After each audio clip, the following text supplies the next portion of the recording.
Sveiki atvykę į Unimas dirbtuves. Mano vardas Tomas Krasenskis. Aš tikrai laukiau šios akimirkos. Manau, kad tokia darbo vieta yra kiekvieno vyro svajonė, nesvarbu, ar jis mėgėjas ar profesionalas. Work Center arba darbo centras ar darbo stotis. Jau daugiau nei 40 metų yra Triton įmonės prekinis ženklas. Praeitą kartą mes pristatėme šio prekės ženklo elektrinių įrankių pasirinkimą, o šį kartą pažvelgsime į naujausią papildymą universalių darbo stalų serijoje, vadinamoje Work Center. Pasak gamintojo, tai jau 7 karta, todėl ji turi pavadinimą K2WX7. Triton darbo centrai. Nuo pat pradžių buvo sukurti kaip nešiojamos sistemos, į kurias galima pritvirtinti rankinį diskinį pjūklą, viršutinį frezavimo įrenginį ir priklausomai nuo papildomos įrangos kitus įrenginius. Bėgant metams, Triton taip pat pradėjo kurti ir gaminti elektrinius įrenginius, kurie buvo puikiai pritaikyti integracijai į darbo centrus, tačiau tuo pačiu metu galėjo būti naudojami kaip įprasti rankiniai elektriniai įrankiai. Tokio sprendimo lankstumas buvo milžiniškas, tačiau operacija buvo šiek tiek sudėtinga. Be to, reikėjo įsigyti daug, ne itin pigaus priedų. Galbūt dėl to Triton išbandė kitą kelią, būtent atskirą universalų stalą, su atskirais moduliais. Frezavimo modulis vis dar reikalauja tam tikros viršutinės frezos. Tačiau pjovimo modulis jau gali visiškai apsieiti be pjūklo. Bet pradėkime nuo pradžių. Pagrindas yra, kaip jau minėjau, tvirtas sulankstomas stalas. 30 kg svoris kalba pats už save, todėl jis taip pat turi ratukus, kurie palengvina jo perkelimą išskleistoje būsenoje. Galite įsigyti dar didesnius ratus, kad būtų lengviau transportuoti sulankstytą stalą. Stalo sulankstymas ir išskleidimas yra gana paprastas. Žinoma, tam reikia praktikos. Aukštis yra 90 cm, bet jį galite naudoti ir sulankstytą. Tokiu atveju darbinis paviršius yra vos 32 cm virš žemės, o stalas telpa į daugumos lengvųjų automobilių bagažinę. Komplekte yra MDF tvirtinimo plokštė. Dėl skylių galite naudoti įvairius tvirtinimo įrenginius. Po stalo paviršiumi yra sumontuota lizdas su saugotu jungikliu, kurį prireikus. Arba avarijos atveju galima išjungti net keliu. Pakuotėje taip pat rasite masyvų aliuminio kreipiamąjį viniuotę, kuris skirtas naudoti su pjūklo moduliu. Jis yra suprojektuotas kaip atskiras įrenginys, kuris įdėjus modulį į stalą tampa pilnavertę stacionarią pjūklę. Nors tai jau nėra toks minimalistinis sprendimas kaip ankstesni centrai, kurie naudoja nešiojamą diskinį pjūklą, tačiau žymiai padidėjo naudotojo patogumas.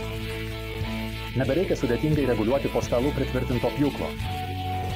Be specialiai pritaikyto Triton pjūklo tikslus nustatymas buvo labai sudėtingas.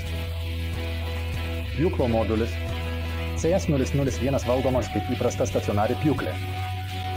Nustatyti pjovimo gylį ar disko pasvirimą nėra jokių problemų. Taip pat yra reguliuojami ribotuvai skirti dešiniajam kampui ir tiksliam 45 laipsnių kampo nuolydžiui. Vis dar išlieka galimybė atlikti nuolydžio pjūvius, bet pjūklo disko pasvirimo pakreipiant ruošinį pagal nuolydžio liniuotę. Pjūklo modulis naudoja kreipiamosius griovelius darbastalyje.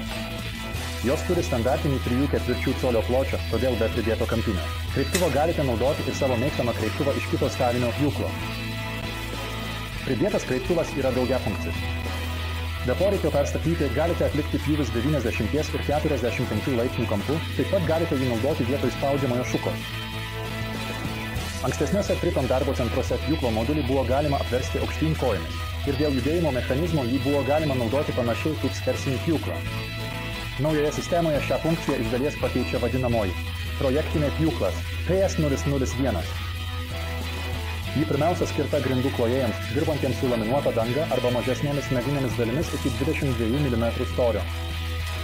Pjūklo diskas turi tik 127 mm skersmenį ir 17 mm gręžinį. Dėl savo konstrukcijos modulis yra naudojamas ne tik darbo centre, bet ir atskirai. Dirbant su grindų dangomis, nebereikia nuolat keltis prie aukštai esančio įrenginio. Projektinė pjūklas veikia dviem režimais. Atliekant skersinius pjūvius, ruošinys yra tvirtai pritvirtintas, o juda pjūklas.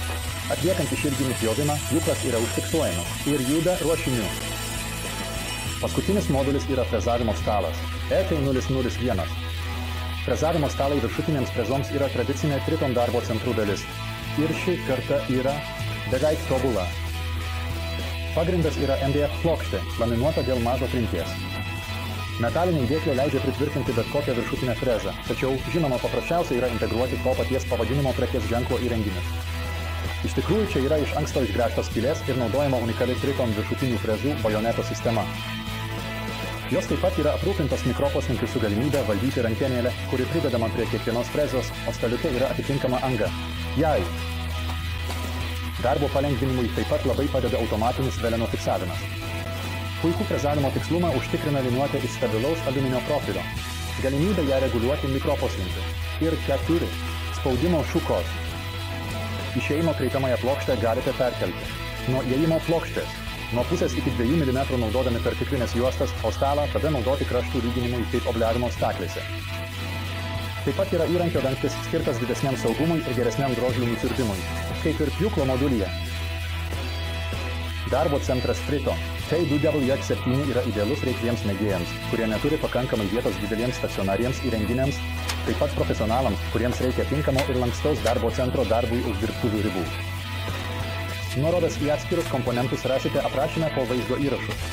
Jei jums patiko vaizdo įrašas, nepamirškite paspausti patinka, tai yra nykščio aukštyn, o jei nenorite praleisti kito vaizdo įrašo iš Unimas dirbtuvių, spustelėkite prenumeruoti ir jei norite, dar ir varpelį, kad gautumėte pranešimą, kai tik įkelsime naują vaizdo įrašą. Ačiū už dėmesį ir laukiu susitikimo Unimas dirbtuvėse.